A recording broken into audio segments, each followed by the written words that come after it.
Jackson felt his heart seize up. A part of his mind was screaming at him to do or say something.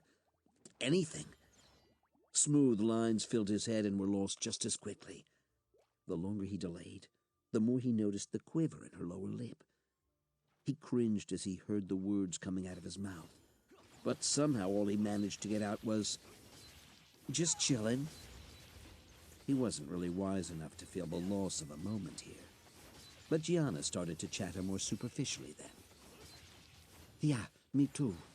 I'm sorry you had to see my mom being like that." "It's okay. Just reminded me that even queens have their mom moments. Makes it feel more normal is all." She let out a small snort. Jackson realized that was one of the things he really liked about her.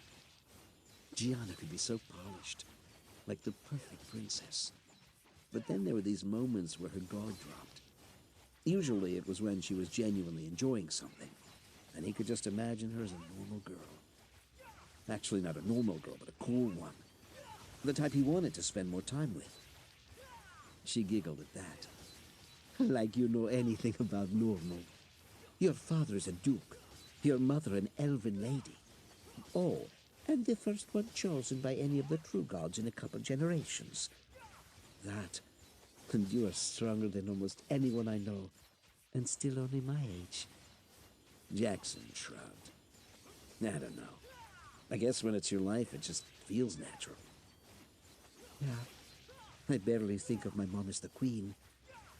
Even Daddy, who has far more public obligations as the king, doesn't seem like some big scary ruler to me. I just remember him letting me sit on his shoulders to get a better view of a rainbow." "Makes sense to me. My mom and dad have always been busy. Lately, a lot of people are really looking up to them. But to me, they're just my parents," Jackson said with a nod of his head. Jackson noticed how she looked at the floor. There was the cutest shade of pink on her cheeks. She took a deep breath and then looked at him. He would have sworn her eyes were digging into him, but he didn't notice the trembling her hand was doing. "Will you walk with me in the gardens, Jackson?" He was caught off guard by the question. She wrung her hands again and began to straighten her dress. "Oh, never mind. You don't have to. I'm sure you are terribly busy." The words tumbled out of her mouth like they couldn't wait for the one before them to clear her lips. "No," he said more forcefully than he had intended. She looked up at him. Was she holding her breath? Jackson didn't know why that thought crossed his mind. What I meant to say is that I would love to. We haven't gotten to hang out enough since I've been here. That is probably my fault." Gianna grabbed his arm and tucked hers around it. "Oh, I have so much to show you. I've missed you. I probably sound silly, but it's true. I've missed you too." Jackson was surprised to realize how much he meant that. Then he added, "Maybe we could invite Melissa to join us too. I haven't seen her since Koenig." Instantly, Gianna pulled her arm back. She looked like a snake had bitten her. She stared at his arm, and her face grew redder by the second. Jackson was almost worried that something was wrong with her, but he always felt so off balance around Gianna. "Maybe you should just find Melissa and take her for a walk, if you miss her so much," Gianna said. Her voice rose to nearly the level of shouting. Jackson felt like he had to pick his jaw off the floor. "I missed you too. Don't be like that, Gianna. I just thought she was your friend. I thought you might like having her with us." "What one girl isn't enough for the mighty Jackson Nelson? My mistake. I won't make it again." Then she stormed off.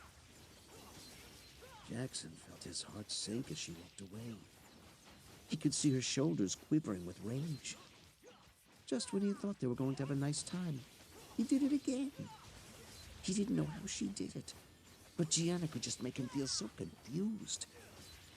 Now, though, his blood was racing as his heart pounded. It was something like he felt like right before a fight.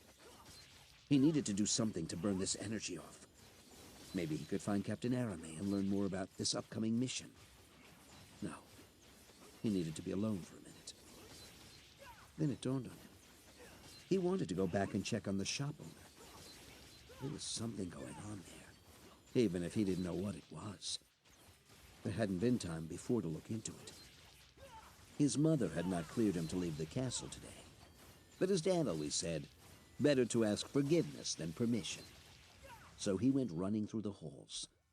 The servants all stepped out of his way,